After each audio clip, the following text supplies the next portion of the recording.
নমস্কার। পশ্চিমবঙ্গে অন্নপূর্ণা যোজনা নিয়ে আমাদের যে বিরোধী রাজনৈতিক দলেরা আছে, যারা নির্বাচনে পরাজিত হয়েছে, তারা মানুষকে, মাতৃশক্তিকে ভুল বুঝিয়ে একটা কৃত্রিম আন্দোলন তৈরি করার, সংগঠিত করার চেষ্টা করছে। তাই শাসক দলের বিধায়ক হিসাবে এটা আমাদের দায়িত্বের মধ্যে পড়ে যে আমরা কিছু তথ্য মানুষের সামনে তুলে ধরি, যেটা আপনারা বিচার করবেন আমরা ঠিক না ভুল, তারপর সিদ্ধান্ত নেবেন। আগামী দুদিনের মধ্যে আরো অনেক তথ্য তুলে ধরবো অন্নপূর্ণা যোজনা সংক্রান্ত বিষয়ে। আমি বলি যে পশ্চিমবঙ্গে সমস্ত মাতৃশক্তি, যাদের পারিবারিক বাৎসরিক আয় 12 লক্ষ টাকা, মানে মাসে 1 লক্ষ টাকা ফ্যামিলি ইনকাম, তারা বছরে 36,000 টাকা পাবেন, 3,000 টাকা করে পাবেন। এবং এই ধরনের স্কিম ভারতবর্ষের অন্যান্য জায়গাতেও আছে। অন্যান্য রাজ্যে কে কত টাকা পান সেটা একটু আপনাদের সামনে তুলে ধরি, তাহলে আপনারা বুঝতে পারবেন যে পশ্চিমবঙ্গ সরকার মাননীয় মুখ্যমন্ত্রী শুভেন্দু অধিকারী নেতৃত্বে মায়েদের জন্য, মাতৃশক্তির জন্য কি কি দিচ্ছেন। ঝাড়খণ্ডে 2,500 টাকা করে মাতৃশক্তিদেরকে দেওয়া হয়, তেলেঙ্গানাতেও 2,500 টাকা করে দেওয়া হয়, হিমাচল প্রদেশে 1,500 টাকা, তামিলনাড়ুতে 1,000 টাকা, এইভাবে বিভিন্ন রাজ্যে দেওয়া, মানে হাইয়েস্ট, পুরো ভারতবর্ষের হাইয়েস্ট অ্যামাউন্ট দেওয়া হচ্ছে কোথায়? পশ্চিমবঙ্গে। এবং মাননীয় মুখ্যমন্ত্রী শপথ নিয়েছিলেন কবে? 9 মে। যেদিন শপথ নিলেন তার 10 দিনের মধ্যে 19/5 কিন্তু নোটিফিকেশন হয়ে গেল যে মাতৃশক্তিদেরকে অন্নপূর্ণা যোজনা দেওয়া হবে।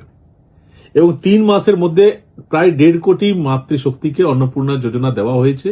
এবং বাকিটাও ভেরিফিকেশনের কাজ চলছে, তারাও আস্তে আস্তে ধাপে ধাপে পাবেন, যারা এলিজিবল তারা পাবেন। আপনাদেরকে মাথায় রাখতে হবে যে এর আগে যে লক্ষ্মী ভান্ডার দেওয়া হতো, সেটা জেনারেল মহিলাদের জন্য 1,500 টাকা, এসসি এসটিদের জন্য 1,700 টাকা, মানে ক্লাসিফিকেশন করে দেওয়া হয়েছিল।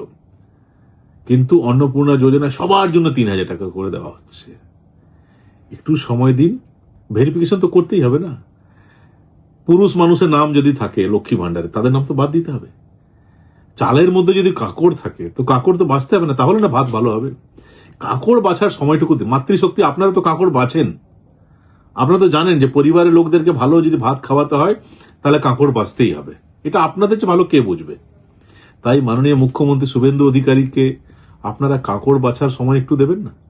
এই যে অন্নপূর্ণা যোজনায় আপনারা কি চান যে লক্ষ্মী ভান্ডারে মহিলাদের সঙ্গে পুরুষদেরকেও টাকা দেওয়া হতো, যারা সরকারের সঙ্গে ছিল সেসব লোকেদেরকে?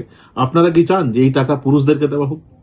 তাহলে এই যে পুরুষদের নাম ঢুকে আছে, যারা সরকারি চাকরি করেন, যারা কোটিপতি, তাদেরও নাম ঢুকে, যেহেতু তৃণমূল কংগ্রেস করতেন তাদেরও নাম ঢুকিয়ে দেওয়া হয়েছে। আপনারা চান না যে তাদেরকে যেন বাদ দেওয়া হোক? এবং প্রকৃত যারা গরিব মহিলা, যাদের এটা পেলে লাভ হবে, তাদেরকে যেন এটা দেওয়া হয়। এটা যদি করতে হয় তাহলে চাল থেকে কাঁকড় বাছার একটু সুযোগ দিন। এই কাজটাই চলছে, দেরি হচ্ছে না। কেন দেরি হচ্ছে? কেন কাঁকড় চাল একসঙ্গে মিশিয়ে দেওয়া হয়েছে লক্ষ্মী ভান্ডারে। অন্নপূর্ণা যোজনায় কাঁকড় বাছা হচ্ছে, সেটা ফেলে দেওয়া হবে, চাল শুধু থাকবে, তাহলে ভাত ভালো হবে, পরিবারের লোকেরা ভালো করে খাবার খেতে পারবেন। একটু সময় লাগছে। একজন, আমরা কথা দিচ্ছি, শুভেন্দু অধিকারী সৈনিক হিসাবে, এই দলের, এই সরকারের এক বিধায়ক হিসাবে আপনাকে কথা দিচ্ছি, মাতৃশক্তিকে একজনও মায়েরা, বোনেরা যারা অন্নপূর্ণা যোজনা পেলে উপকৃত হবেন, যারা কষ্টের মধ্যে আছেন, কারো নাম বাদ যাবে না। এটা প্রশাসনিক কাজে, অফিসিয়াল কাজে কখনো কখনো হয়তো এটা দেরি হচ্ছে একটু, সবটা তার জন্য আমরা ক্যাম্প করছি। পাণ্ডবেশ্বর আমরা ক্যাম্প 2 দিন হয়ে গেল, আজ আরো 5 দিন ক্যাম্প চলবে। এর আগে ক্যাম্প করেছি, যারা ক্যাম্পে দিয়েছিলেন 90% মহিলারা পেয়েছেন টাকা, 10% যারা পাননি তাদেরও আবার আমরা ক্যাম্প করছি। তাদেরকে কি করে অর্থ পাইয়ে দেওয়া যায় সে ব্যবস্থা আমরা করব। কিন্তু এটা মাথায় রাখতে হবে যে বড় লোকরা তো এটা পাক, এটা আপনারা চাইবেন না। যারা 50 লক্ষ টাকা গাড়িতে চাপেন, 60 লক্ষ টাকা গাড়িতে চাপেন, যারা হোটেলে যান, মনে করুন এক একদিন হোটেলে একবার ঢুকলে তাদের 12,000 টাকা, 15,000 টাকা বিল হয়, তাদেরকে এই 3,000 টাকা কি দেওয়া উচিত? দেওয়া উচিত না। আপনারাও জানেন যে এটা দেওয়া উচিত না। তো সেটা তাদের বাদ দিতে তো একটু বাঁচতে তো সময় লাগবে। ওই আধিকারিকদেরকে দিয়ে এই কাজটা করাতে হচ্ছে। তাই একটু ধৈর্য ধরুন। একজনও গরিব মা বাদ যাবেন না। শুভেন্দু অধিকারী মাতৃশক্তির পক্ষে, এই সরকারের নেতা, এই সরকারের মুখ্যমন্ত্রী, তিনি গরিব মাতৃশক্তির পক্ষে। একজনও গরিব মা যাদের এই অর্থ পাওয়া উচিত তারা বাদ যাবেন না। একটু সময় লাগছে, আমাদের সঙ্গে কোঅপারেশন করুন, আমরা যাতে আপনাদের অ্যাকাউন্টে টাকাটা পৌঁছে দিতে পারি। ধন্যবাদ।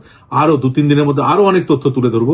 সেই তথ্য শোনার পর আপনারা জানতে পারবেন যে এই অন্নপূর্ণা যোজনা নিয়ে যে ঘোলা জলে মাছ ধরতে কিছু লোক নেমেছিলেন, তারা আপনাদের ভালো চান না, তারা এই রাজ্যের ভালো চান না। ধন্যবাদ।